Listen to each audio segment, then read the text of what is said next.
Hello friends, I am Dr. Subodh Kesharwani working with Indira Gandhi National Open University in School of Management Studies. The topic which I am going to talk today is research methods. Before going into the depth of this topic, I just want to throw a light that we have already taken two important sessions which was talking on the preamble of research.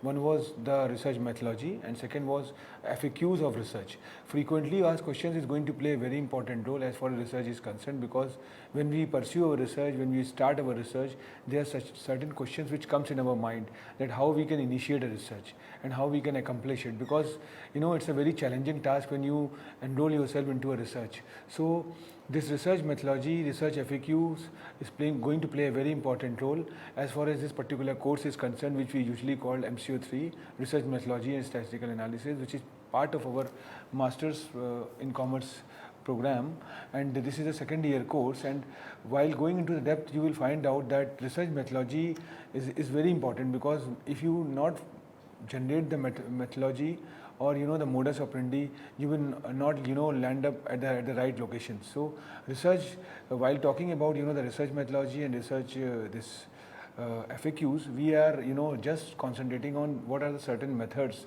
which can initiate a research. When you start a research, when you start framing a questionnaire, how you are going to communicate to your respondents, and what are the the pedagogy which need to be followed. Like it could be interview based, it could be survey based, or it could be case study based, or the one-to-one interaction is there. Today we are more talking about the technology enabled model. So how technology is going to facilitate us in extracting the data, in collecting the data, because these are certain parameters which are going to play a very important role. So anyway, we will definitely throw a light on what exactly the research methods is. And if you see this particular image, you will just come to the conclusion that end of the day, the intention behind the research is to just hit the target. And if you are able to achieve the target or hit the target at the right time with the right pace, I think the research is going to be accomplished. Because when you go more into the depth of research, though it's a time-taking activity, but there are certain time frame which had been given. Like when we accomplish our dissertation, or when we go into the process of finalizing our dissertation, which is a basic ingredient for the master students. So there the research is going to play a very important role. The intention behind the research is not to do the research or do the window dressing, but come to the conclusion where things are going to be going to give certain results. And if the results are fruitful, results are productive, definitely it is going to helpful to the future researchers. Because when you do a good research, your literature is going to be cited well, it is going to be read by a lot of individuals, and then from there the others can appreciate your work, appreciate your effort, and finally this is the way by which the things are going to be done. So the research methodology, if you are following the appropriate research methodology, you can go to the conclusion that that leads to a platform for the future researchers. So anyway, we are going to talk more about this particular thing, and in a more appropriate manner, in a gradual way. So if you see this particular image, you will find out that there are some small circles, there are some bigger circles, and there are some inside circles. So if you see the bigger circle, it talks about the research philosophy. If you see the next circle, it talks about the research approaches, then research strategies, then the horizon, and data collection methodologies. So if you see this particular image, you will find out that we start from research philosophy, then research approaches, and then research strategies, and finally lead to the data collection methods. So data collection, what I was talking of, it's based on the sampling, secondary data, observation, interviews, questionnaires, or the case study, or the virtual way of collecting a data. Right now, the way things had been changed, we have moved from the different way, brick and mortar way, to the more contemporary way. There we have observed that this pedagogy of data collection has changed. The mindset had changed. Now as far as the interview concerned, you don't have to physically make yourself present and extract the information from the respondents. You can very easily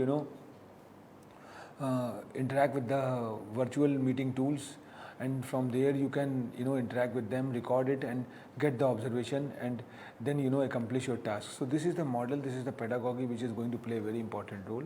And what we have seen that when you talk about the research strategies sometimes talk about the survey, the case study, or the ground theory, or so while going into the depth of this particular presentation today, we will see that how the methodology is going to be changed and what are the utilities of the certain methodologies. Somewhere we have observed that interview methodology is quite good as far as the data collection is concerned, but somewhere the text format is going to play a very vital role, and somewhere interview tactics or the virtual interaction or virtual meet is going to play a very important role. So this is something which is definitely going to add a feather in our cap, and gradually we will see that how the things are going to be changed. And if you see that these chosen methods and techniques are the best fit for the research aims and objectives and will provide valid and reliable results, that is very true, because when you are going into or applying this certain pedagogy, certain methodologies, you lead to a very important discussions, or you come up with the first hand informations. I think when you are talking about the data collection, the primary data and secondary data is going to play a very important role. Sometimes the secondary data is very important, but on the other hand, in 70 to 80% cases we have observed that primary data is something which is going to be a benchmark. So when you are going to collect a data, I think much emphasis would be given on collection through the primary mode, that is first hand information, and genuine the collection of data, or genuine data is going to be come up when you are going to have a first hand information or one-to-one interaction. So it could be interview based, it could be floating the questionnaire on the web, somebody can put the details on that. So these are the pedagogy by which the things are going to be occurred. A good research methodology provides scientifically sound findings, whereas a poor methodology does not. So research methodology is very important, and there is no such rocket science or thumb rule behind it that you have decided that the interview mode could be one of the best mode. Sometimes the observational mode could be a better way to interact with the respondents, whereas sometimes what we observe that the secondary data is going to work as a backbone. So we have to see, and sampling and this universal how we are going to find out that what could be the sample size from the the chosen universal. So that is all going to play a very important role, and there must be some thumb rule behind it. And when you are going to depth of the research, when we talk about in our coming lectures or in the preceding lectures what we have covered, we see that there are certain terminologies which are omnipresent in nature, and these terminologies are frequently coming up, like the sampling, the universal or secondary data, primary data, hypothesis, or the test which we are going to apply, or the outliers or averages or measure of center tendency or correlation and regression. So these are the probability model. So these are certain terminologies which are very important when you are going to pursue research or start your research. So we have to take care that how we are going to use it. It's not like that that you are adhere to the particular framework and you can just rigid to that. And rigidness is something sometimes create a big issue. So we have to be quite friendly as far as the learning is concerned, as far as applying the tool is concerned, and we try to be quite flexible into it. So very easily, if we think that some of the modalities, some of the model is going to play a very important role, we just adhere to that. So I think we will see that how the things are going to be changed. And when you are talking more, because primary research is going to play a very important role, because if you emphasize your research on the secondary data, I think there may be change, as we know that there are change in the respondents. Like somebody have done a research in a Western world about the consumer behaviors vis-a-vis e-commerce, and the similar kind of research you are doing in India with of the consumer behavior who have vis-a-vis e-commerce. I think there, if you emphasize yourself with the secondary data, the purpose is not going to resolve, because the consumers who are in the Western world, who are in America, Germany, or in France, they have a different mindset, and they are the one who are pioneer in using the e-commerce. They are more acquainted with the e-commerce. But when you talk about the present consumers of India, you will find out that they are not so acquainted with the e-commerce. And if you are going to collect the data, the pedagogy need to be different, and you have to cater yourself, you have to just emphasize yourself to the metropolitan cities, and because, or the cities where they are frequently using the e-commerce. If you go to rural areas where there is no internet, no question of e-commerce, and there if you try to collect the data, I think the data will be biased or fake, or it's not going to solve the purpose. So this primary research is going to play a very important role, and when you're collecting when you're doing the primary research, when you're collecting the primary data, these primary data are quite helpful, and these are going to give you the different results. So when I was talking about my FAQs, at that time I have talked about certain steps how one can start, and we have seen that literature review is one of the important ingredients. Then we have certain gaps. From that we explore the objectives, and then we frame the questionnaires or frame the hypothesis, and the journey starts. So this is the real way of initiating a research. So the primary research is no doubt going to play a very important role, because it is based on the definition, methods, advantages and examples, and whether you are trying to get the basics of statistics and how to conduct statistical tests or use a statistical software. This is also need to be defined, or need to be taken care in a more strategic manner. So what I mean to say that how you are going to use the statistical software, when you are going to use, when the data is going to be collected, then you are going to use, or you are going to use in the preliminary stage.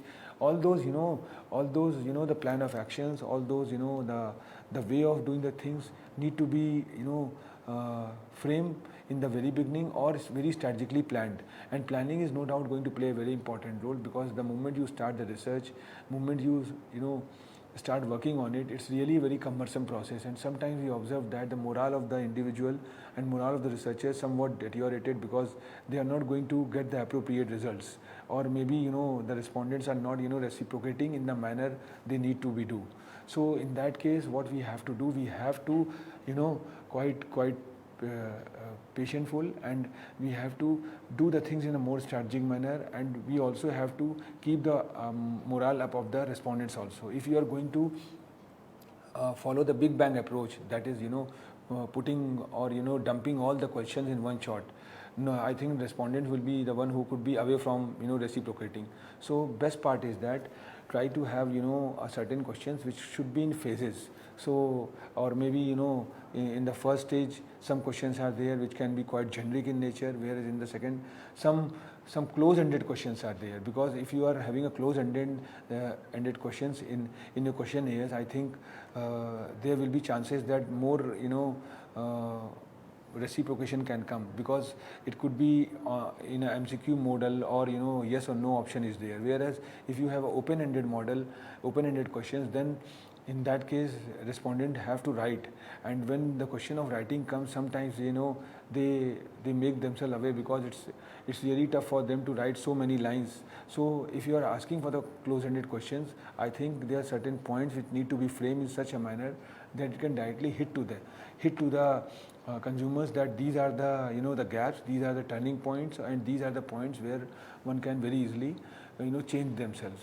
So what I mean to say that that one has to take care of all those things. And if you see this particular unit which I am talking, this is the first unit, and prior to that we have 2-3 preamble lectures. It was just throwing the light on the concept part of the research. But if you see this particular unit, that is the first unit, Introduction to Business Research, it starts with the meaning of research, then meaning of science, how this technology, how the science, how the statistics, which we usually call, is going to help to the researchers.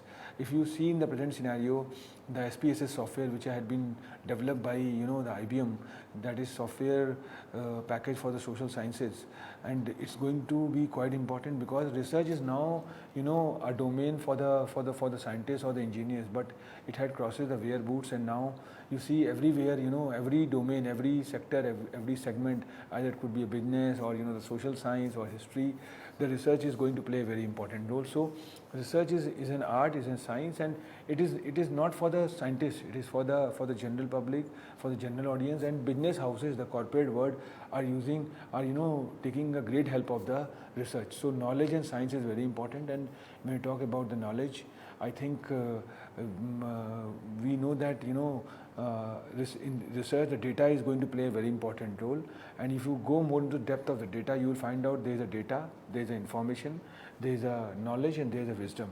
So this is the four integrated layer. It starts with the data, then information, then knowledge and wisdom. So knowledge is going to play a very important role, and data is always raw, always scattered, and you find out that these data are sometimes quite scattered in nature, and when you are going to convert the data, when you are going to regulate the data, because the biggest challenge which comes that the gigantic shape of the data.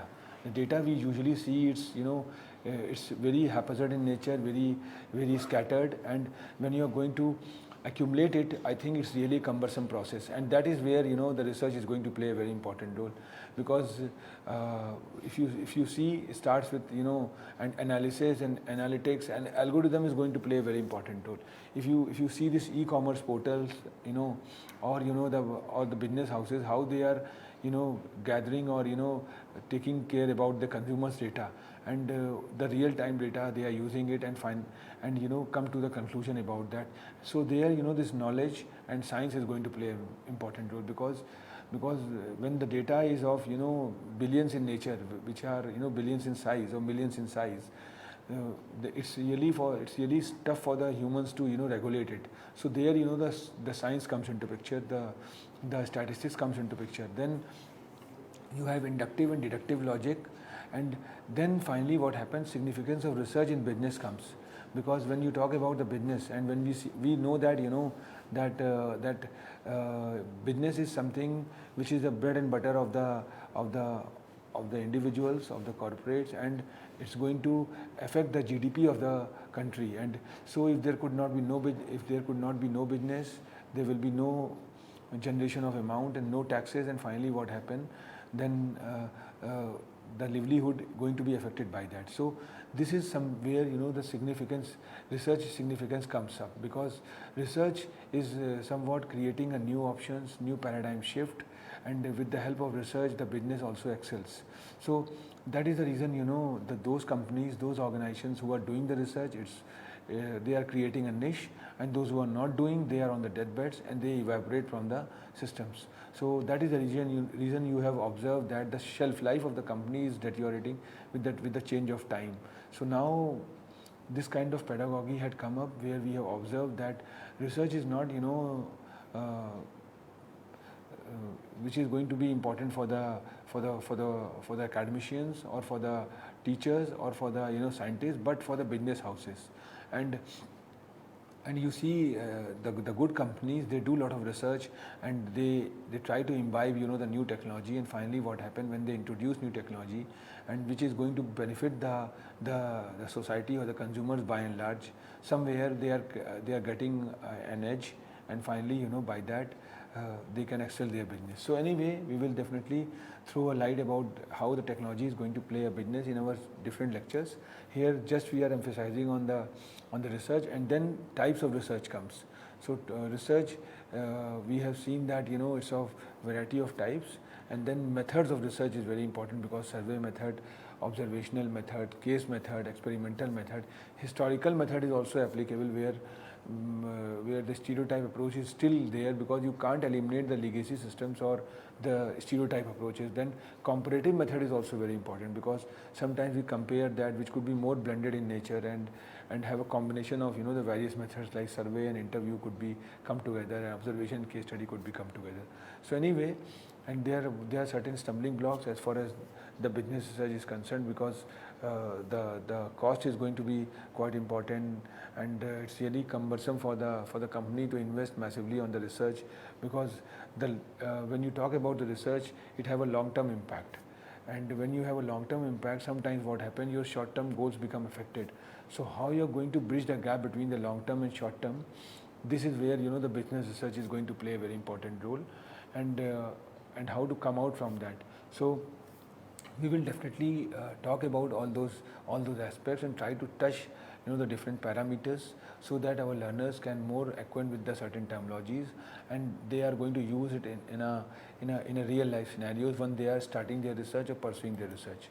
So research method is a broad term, the most important elements of research methodology expected to be covered in business dissertations at bachelor's, master's and PhD level, because whatever the concept you build in the bachelor's, in your undergraduates, is carry forward to the master's degree, and then finally in PhD levels you try to interrelate all those things and come to the conclusion. So the basic, the foundation, or the basic framework starts when you are in the undergraduate, and this includes the research philosophy, types of research, research approach, methods of data collection, and there are certain ways by which the data is going to be collected, and we will see in our forthcoming presentations what are the pedagogy of collecting a data or interpreting the data, and how we are going to use the data. That also matters.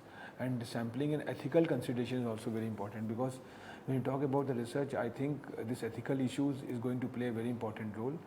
There is a term called plagiarism which had been entered in the academic world or in the literary world, where if you are going to copy the content, if you are going to use the existing content which had been written by someone else, and you are not going to acknowledge it in an appropriate manner, or the disclaimer had not been used, you would be in trouble. So ethical consideration is very important, and for that, how much you are going to copy and how much you are going to acknowledge, and what are the ways by which you are going to do that. Because today, the scenario talks about the openness, and when you're talking about the search engines have made everything open. So if you're going to copy the content, if you're going to use the content without acknowledging anybody's work, I think there would be chances of being in trouble, and it could be a serious, having a very serious implications. So how we are going to take care, that is more important. So while talking about the research methodologies, you have to see what are the ethical considerations, and it's not like the question of plagiarism. Sometimes what happens when we are doing a research which is related to my employer organization or my the organization where I am working, I think there are certain protocols which one has to maintain, and there are certain things which need not to be shared with the third party or to the respondents. So there some ethical issues need to be taken care, so that the privacy and security of the organization is also keeping. So if you see this type of research data collection techniques, it starts with the research data, then we have secondary and primary data. Secondary data are the data which are usually second in nature, already published by someone, already somebody had done a research, somebody had done a first-hand research and then floated on the website or published in a print format, so that others can use it for their research purpose. So this is the secondary data which had already been done by someone else. And when you talk about the primary data is where our emphasis is. As a researcher, our emphasis is more on the quantitative data and qualitative data. When you talk about the quantitative data, it could be through survey data, observation and experimental. So, and more talking about the quantity and experiment, it could be more experimental, observational. Whereas when you talk about in quantitative, we have a survey data and then personal interview and telephonic interview, and right now the virtual way of collecting the information is also a part of the survey data. So this, if you talk about qualitative data, it is more talking about the focus group interview, depth interview and projective techniques. So one-to-one things are there. So we will see how this qualitative and quantitative differs from each other. We will take some good examples which can more elaborate the questions or the frequently asked questions which comes in our user's mind. So the main data collection, if you see, is the interview, which can be unstructured, semi-structured or structured, whereas focus groups and group interviews are there. Survey could be online or physical. When you talk about the physical survey, you find out the gap. On the basis of gap, you develop the objectives. Then the hypothesis created on the basis of this objectives, and hypothesis could be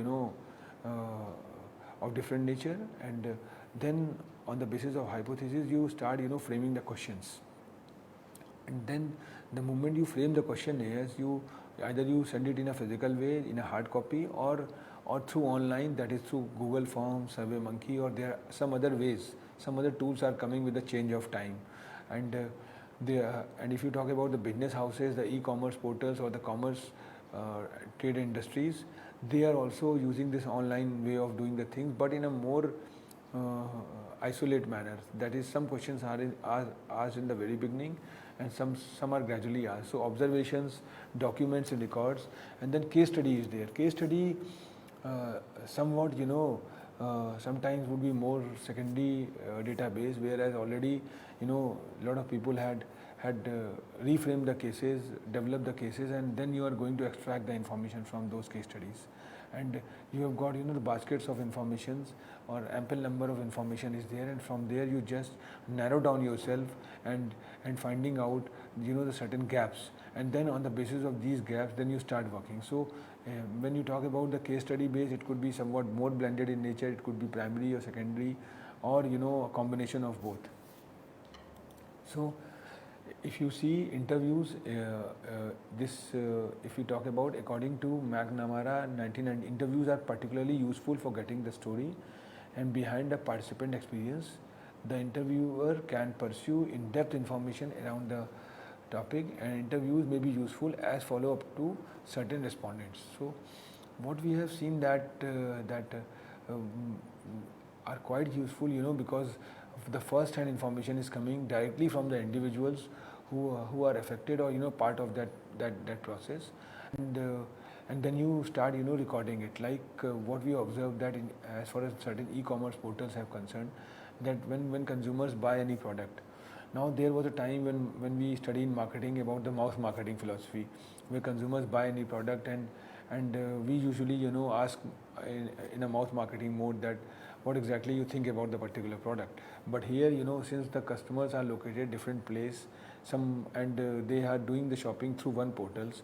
Now the portals are creating archives of the consumers' opinions, and these sometimes it is adverse, sometimes it is favorable. So they float it on the particular portals, and when any consumers used to go for the particular buying of that product, they usually go through and see the reviews. And now reviews can very easily provide the information that what exactly they think about the product, what are their experience about the product, what are their pre-experience about the product, what are their post-experience about the product, whether they are adhered to the refund policy, or this kind of phenomena is there. And sometimes we are able to knowing about the opinion about the particular product, because we observe that sometimes the product are quite old, and sometimes the new company entered into a market with a new thought, and there is no such evidence about the particular product. So in that case, what is going on, that we just see the opinion and know the exact picture about the product. So this is the way by which the things are going to be done. And if you see the types of interview in research, this is email interview, there are email interviews, there are web interviews, there are personal interviews, and there are telephonic interviews. And on the other hand, we have seen that web interviews is right now very important, because there is a lockdown stage, and COVID-19 was there, and people are at their homes, and this web interviews and web interaction is going to play a very important role. So technology enabled research had come up, email interviews are there, and telephonic interviews is quite common, but somewhat it had changes and taken a shape of a virtual way of interacting the things. So there are certain advantages of interview method. If you see opportunity for feedback, interviewer can provide direct feedback to the respondents, give clarifications. This is a opportunity for the feedback, and probing complex answers. So interviewers can investigate if the respondent's answer is too brief or unclear. This gives interviewers some flexibility in dealing with unstructured questions.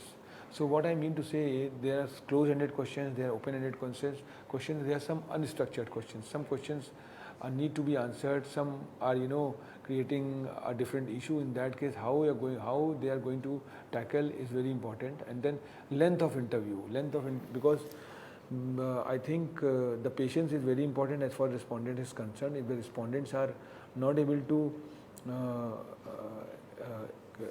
because if the respondents are getting the long question to answer, sometimes they deviate from that. So the questions and the interview could be planned in such a manner that it could not be very lengthy. The personal interview is the best technique for getting respondents to cooperate without overtaxing their patience. So when you talk about the survey method is the technique of gathering data by asking questions to people who are thought to have desired information. A formal list of questions is prepared. Generally, a non-disguised approach is used, and the respondents are asked to question on their demographic interests of opinion. So, survey we have seen that sometimes observation method is supplemented with survey method, and this approach is most suited for gathering descriptive information. And this research may direct or indirect. That is very true. And because to get the detailed information, the survey method need to be done, and there are certain ways by which the survey method need to be done. That is, through newsletter, through survey and polls, through event management. Third party is going to be hired. In election, we observe that the political parties used to hire, the certain research groups, or the polling agencies, exit polling agencies. They give their surveys. Then there are certain analytics which are used. Certain, the past data is going to be, interlinked with the machine learning or deep learning or artificial intelligence. Then these, analytics are going to be play a very important role with the help of algorithm used. So survey method is very important. And then we have observation method. The two main methods by which primary data can be collected are observations and communications, because end of the day the intention behind is to more emphasize on the primary data, and observation is the act of recognizing nothing facts or occurrence, so no questions are asked in data collection. Observation method can be used to study the various things like the sales techniques, the customer movement, customer response in retail stores, and what exactly they are thinking about the product, and how the company can revamp the product, how the company can change the product, and the style and acceptance also is going to be, and what are the trend which is coming up. The taste about the consumers varies, and there are different age brackets of the consumers. Some consumers are the consumers who are in the bracket of 18 to 24. They have got a different mindset, different approach. Whereas the consumers who are of old age, they have got a different approach, and the middle level age brackets people have got different approach. So the working people have got a different approach. The teenagers or the school going kids have different, or the college going kids have different. So this observation method is more emphasizing all these factors, and taking into consideration all the parameters which are very important. So there are certain importance of the observation method. This method is very useful when the observer has to form hypothesis, and hypothesis is very important because the moment you explore the gap, on the basis of gap you find out certain objectives, then you create the hypothesis. And hypothesis should not be multiple numbers. It could be always in the fingertips, 4 or 5 or 7, something like that. And this hypothesis can design or decide how your research is going to be done, because you start with a null hypothesis, then you have alternate hypothesis, and you have to see whether alternate hypothesis is fine or the null hypothesis is not effective. So this is where the things are going to be done. The results are reliable, and pure scientific observation need to be done, and here the mathematics is going to be used. And when you talk about the qualities, these qualities are there only if controlled observation method is used. And scientific observation is universal, and we can verify the results of controlled observation. The result which we get with the help of controlled observation is free from bias, prejudice, and interest of the members. When you are going to do the research, the intention should not be that you are going to accomplish or do your thesis. The intention is that you are going to benefit the society by and large, and it is going to affect the masses or benefit the masses. So if somebody is doing the research on the consumer behaviors, I think the behavior needs to be properly documented, because if the behavior research had been done, if the consumer behavior research is more strategically done, I think you get a very good results, and this is going to helpful to the society by and large. And that is the reason we have observed that the e-commerce portal always follow the pull approach. I think in management, in marketing, we study the pull approach and push approach. Push approach is more supplier centric, more institutional centric, whereas pull approach is more consumer centric, more student centric. It provides complete roof to the individuals to think of and get what exactly they are thinking about it. So pull approach is more talking about the society by and large, and talks about the customization, the tailor-made approach, and the approach which could be friendly to all or fruitful to all. So the case study research is the essence of a case study. The central tendency among all types of case studies is that it tries to illuminate a decision or set of decisions, why they were taken, how they were implemented, and with what results. So there are certain the case studies, there are certain the written document which is there, and this is working as a benchmark while the other research need to be done. So if you see the case study as a research method is a very popular, is respected in the academic world, has a large pragmatic flexibility, presents a high theory testing and theory building potential, and can be based on 4 main research methods. I think when somebody just accumulate the data of the particular year, like from 2018 to 2020, what exactly how the trend of the consumers had been changed. There the case study of the consumers who have bought the product from different sources, from brick and mortar stores, from click and mortar stores, or from e-commerce and commerce portal. It's going to be quite important. So if somebody is doing the research about the trend and behavior about the consumers vis-a-vis the commerce or change in commerce, there some case study is very important. So that is where the purpose and procedure is going to be important to determine the factors. If you talk about the purpose and relationship among the factors that have resulted in current behavior status of subjects, whereas focus is on a single subject or unit. And when you talk about the procedure, I think determine the case, individual group or environment to study, and determine data collection strategies and data to be collected. That is, collect the data, analyze the data, how to use the data, and these are certain pedagogy which need to be implemented. So I think we have talked a lot about research methods. We have started with the glimpse about the research, then talks about certain methods of research, which could be survey method, observational, interview, case study, and the virtual way of methodology is there. So in our coming lectures, we are definitely going to talk about the certain terms which are a driving force behind executing a research or influencing a research. Because when anybody complete his masters or enroll themselves into in a doctoral program, research methodology or research method is a very important ingredient, and this can go on and on always. So research method is not like that that you can study in this particular paper. It's going to be applicable once you do more research, or just start exploring the research in a more strategic manner. I think in our coming lectures we are going to talk more about the different ways of research. Thank you very much. Thank you.